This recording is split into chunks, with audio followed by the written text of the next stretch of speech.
All right, so you're back with us for another deep dive. Glad to have you here. And today, we're going to be tackling something, well, let's just say it's pretty intense, but hopefully, we can make it interesting. We're diving into George Orwell's 1984. Oh yeah, this was a classic, right? But also kind of a tough read sometimes. I mean, dystopian stuff can get heavy. Yeah, no, absolutely. And honestly, sometimes it feels a little too real, maybe. You know what I mean? I get that, Uh, but that's kind of why we're here to break down some of these big, heavy ideas and mhm. see how they connect to, how they work in the book itself. Exactly. So we're calling this one Truth in Erasure, which I don't know about you, but to me that sounds kind of terrifying. Yeah, it's not exactly lighthearted, is it? But hey, that's Orwell for you.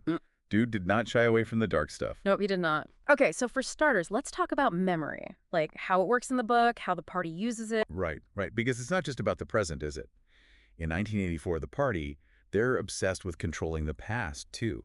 Like, they're constantly rewriting history, making up news, the whole 9 yards. Yeah, and it's not just like a little tweak here and there, it's like they're literally reshaping reality. Oh, totally. And they're super methodical about it. Think about Winston, right?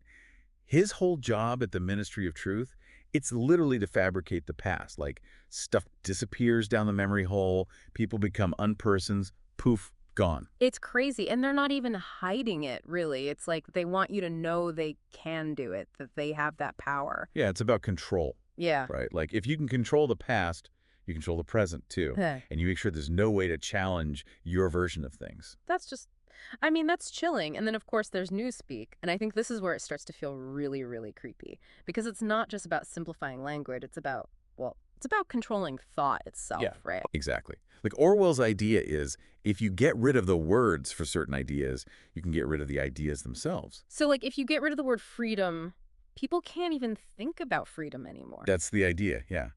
And it's not just freedom, right? It's any concept that the party sees as dangerous.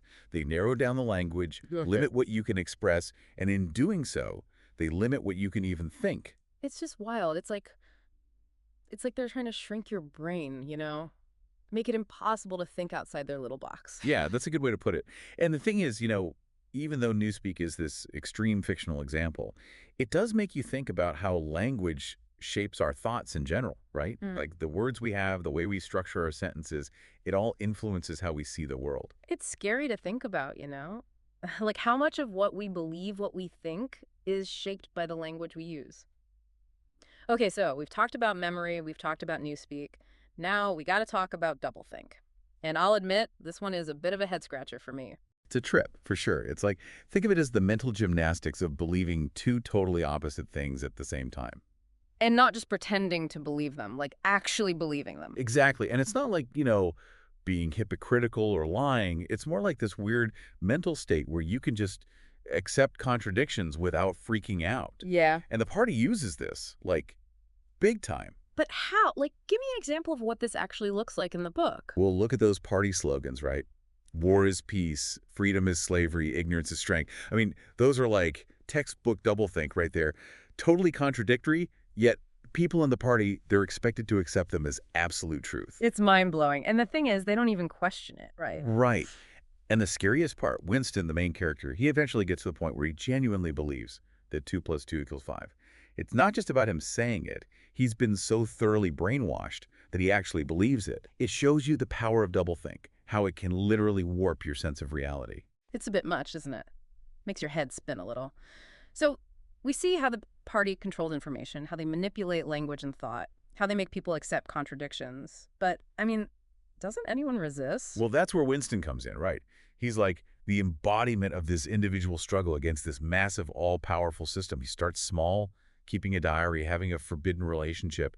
But at the core of it, it's about him trying to hold onto some truth, some shred of individual identity. And, well, we all know how that ends, right? Yeah, it's not exactly a happy ending. Winston gets broken completely. He's tortured, re-educated, until he loves Big Brother. It's Orwell's way of showing just how powerful, how completely crushing a totalitarian regime can be. So basically, resistance is futile. Well, it's complicated. Because even though Winston fails, his struggle, even his brief moments of rebellion, they show that there's this deep human need for truth and freedom, even in the face of overwhelming oppression. And that's something we're thinking about, right? Yeah, for sure. And that brings us to the big question. Why are we still talking about this book? I mean, it was written decades ago. It's about a fictional dystopia. So why does it still feel so relevant? Because the themes it tackles, control of information, manipulation of language, the dangers of unquestioning obedience, these are all things that we see happening in the world to varying degrees even today. It's a warning, but it's also a call to action. It reminds us to be critical, to question everything, and to fight for our own understanding of truth. Absolutely. And to remember that, as much as 1984 is this dystopian nightmare, it's also a work of fiction. It's a way for us to explore these ideas, to think critically about them without necessarily drawing direct parallels to current events. Exactly. It's about the ideas, right? It's a springboard for discussion, for debate, for questioning, and that's what makes it so powerful, so enduring. So, we've taken a deep dive into 1984, exploring its chilling vision of truth in Erasure. We've seen how the party manipulates memory, language, and even thought itself to maintain absolute control. And it's a lot to process, I know. But what's important is that we don't shy away from these ideas. We think about them, we question them, and we use them to inform our own understanding of the world around us. And on that note, here's a final thought for you to chew on. In a world where information is everywhere and narratives are constantly competing, how can we as individuals cultivate a sense of truth?